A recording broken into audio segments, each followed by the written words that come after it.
Trigger warning. Think for yourself. Question authority. Say what you think. Speak the damn truth. Hi. Today we're going to talk a little bit about healthcare. And what a great start is to talk about your personal health. And Daryl, you've done this a little bit. Why don't you share with us what you know? Oh, well, gee, we're going to talk about healthcare. Yeah, I guess you're right. We probably should talk about the state of American health. And yeah, I can speak from personal experience. I've tried many diets and, over the last 15 years. And, the thing with, diet and exercise, it's really not a way of life anymore. 100 years ago, people were eating what they farmed. They were eating, from the local markets. Exercise wasn't a thing. You'd see somebody running and you wonder, what are you running from? Now, people worked, physically, so they were in a little bit better shape. But people say, yeah, well, people died, the life expectancy wasn't as high as, it is today as it was back then. And part of those simple things are, in 1900, the top 3 cases of death were from the flu, tuberculosis, infectious diseases, or a simple infection. Today, we don't really have those problems thanks to our, insurance and medical coverage and technology and, pharmaceuticals and whatnot. But today we have an issue, going back to the health topic. 1 in 4 Americans are going to die of heart disease. And I can argue that that is, related to, what you eat and how active you are. The CDC published a study based on numbers by the year 2050, 1 in 3 will be diabetic. Again, and we're not talking type 1 diabetes, this is type 2 diabetes, which is proven to be in relation to your diet.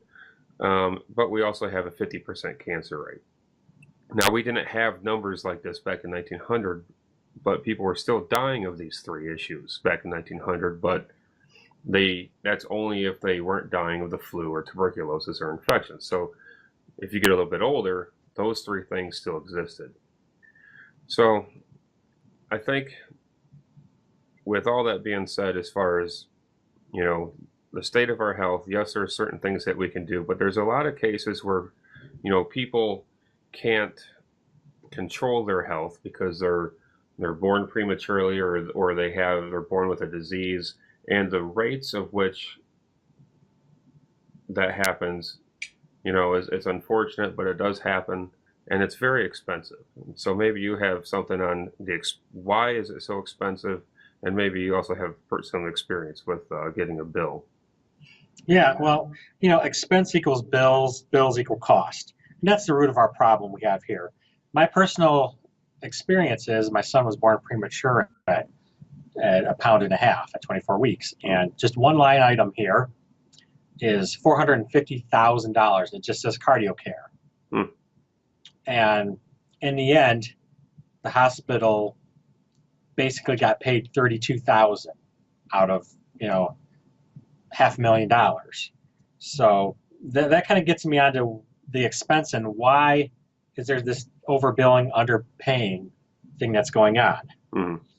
And these expenses weren't always crazy in the past. I know retirees that retired 20 years ago that decided not to take health insurance.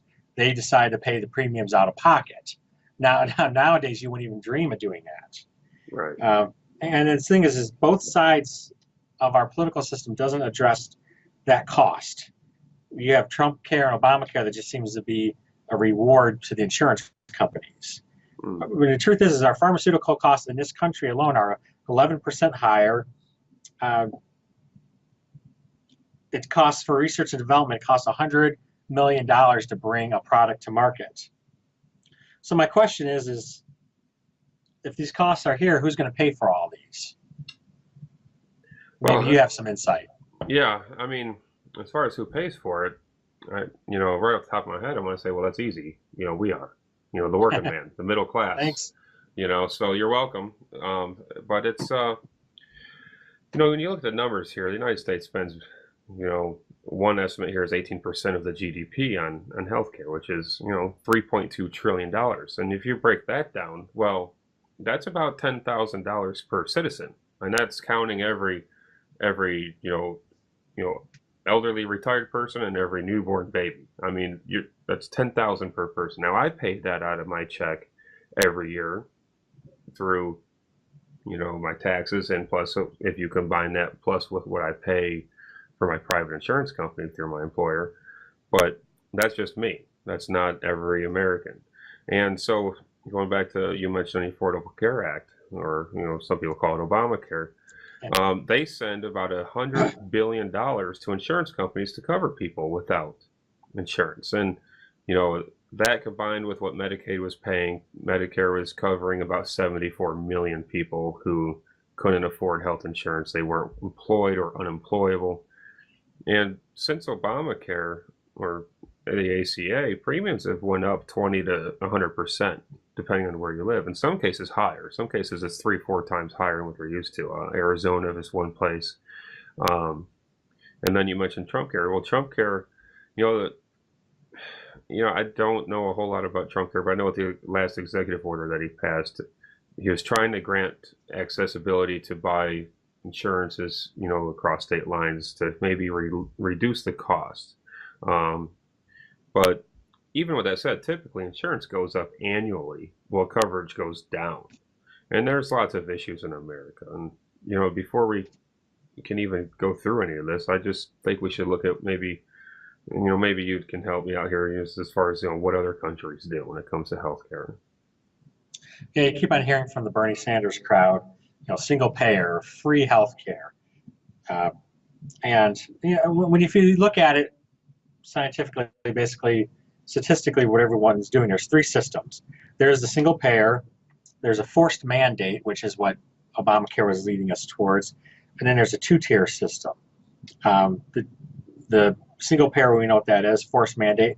Two-tier is where you have a basic government-provided basic health care that's covered, and if you want faster times, more higher rated care, then you pay out of pocket for that. And the myth is that everyone uses single payer. Well, it's not. They're actually equal. All three of those are about equally used throughout the world. And now one of the other myths too is those single payer systems have these 70%. You've heard the Nordic countries, using 70% tax rates, and actually their federal rate is lower than ours. What they do is they pay for it through about a 20% sales tax. Oh, geez. Which it's a progressive scale, because if you buy more, you spend more. Mm-hmm. And then a lot of them is they have a very high local tax. And if you think about it, it's kind of like how our schools are funded. Mm-hmm. At that local level. Yeah. So the question is, what do you think? What should America adopt? Well, I think we have to accept the fact that there's this thing called American exceptionalism. And what I mean by that is, our system is unique. Our government's a hybrid between, capitalist, socialist, maybe sprinkle in a little communist just to spice things up a little bit. And the way we elect our government officials, it's another hybrid system. Well, maybe that's what I was just talking about. But as far as our economy, it's a hybrid type of system also.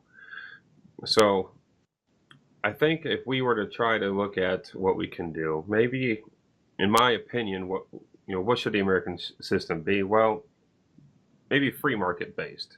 Let the market decide.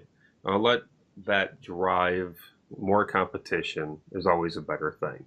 So you have, if you go get an X-ray, or if you go get a broken bone adjusted, you talk to your doctor. The doctor says, okay, we'll take care of it. Well, how much is this going to cost?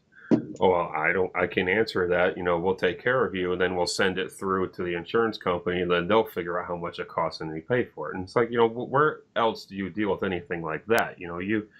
Ben Shapiro has a good line. It's like, you don't go to a restaurant, ask a waiter, how much is this steak going to cost me? And the waiter says, well, I don't know. We'll give it to you. You eat it, then we'll give you a bill. Or several bills. Yes, it's for several bills. So the thing is when you look at all those countries that you just mentioned, there's no country that has a perfect system of, three things, right? Universality, quality, affordability. It's like it's like a tripod effect, but it's impossible to get it to balance on its own with the best of all three of those things. So I think we need some sort of hybrid system. And in my opinion, a basic universal coverage for medical procedures, preventative maintenance, something like what you get automatically if you have dental insurance. You get 2 free cleanings a year. Even with your health insurance, typically you get a free, um, you know, uh, physical checkup once a year. But maybe we could do like blood work, include like, some free blood work. I think that would go a long way. But as far as, what is the American system? What is it? What should it be? I think quality has to be number one because we're America. We should be known for quality. Um, so if you want quality, we should have affordability. So that means it has to be driven by a free market capitalist system. Um, where do you sprinkle in, you know, universal health care into that? As Bernie Sanders says, health care is a right. Well, no, it's not really. But we have that somewhat. If you get shot and you're homeless, a doctor is going to take care of you. They're not going to let you die in the street. But who picks up that bill? Well, that goes back to our earlier question of, who pays for it? Why is it so expensive? So maybe we should rely on society, churches, volunteerism, to help poorer people get treatments that they need because, people without insurance, they're not going to be able to simply have treatments for cancer, surgeries, and whatnot based off of the limited universal coverage that I think we should have. So it brings back to a little bit of that, let's bring society back and have a little bit of self accountability. But to touch back on what I mentioned as far as the prices and trying to get the system like this to work, with the state of the country, the way it's in, is like, I don't know. I can't figure out. Maybe you can help me. Like, how would we get something like that to work? No, and I think about it. Britain, some of the research I did, when they started, is basically after World War II, and they had this national unified effort to provide everyone with health care, and maybe not necessarily quite that approach, but one thing is they were all unified, and I think we need to do something like that. We need to get all these aspects of what things cost on the table. And we need to agree on it. Right now, we have huge dividing of what kind of cares we get. We need to come together and put it on the table and say, what taxes are we willing to pay for this coverage? What should the coverage be? Also do a lot of education. You talked about preventative measures. Are we all willing to pay 5% more sales tax to give everyone a yearly blood check? Mm-hmm. And I think that's what it's going to take is we have to at least be unified and working together. I don't think it matters so much exactly what path we go down, as long as it's not this infighting. Mm-hmm. This is a tough issue, and I don't think I have anything more to add. You have anything? Plenty more discussion in the future, especially going from your feedback. What did we miss? Can you elaborate for us? Yeah, give us some topics to talk about. And what are your personal stories? Yeah, personal stories are always the best. Thanks for watching.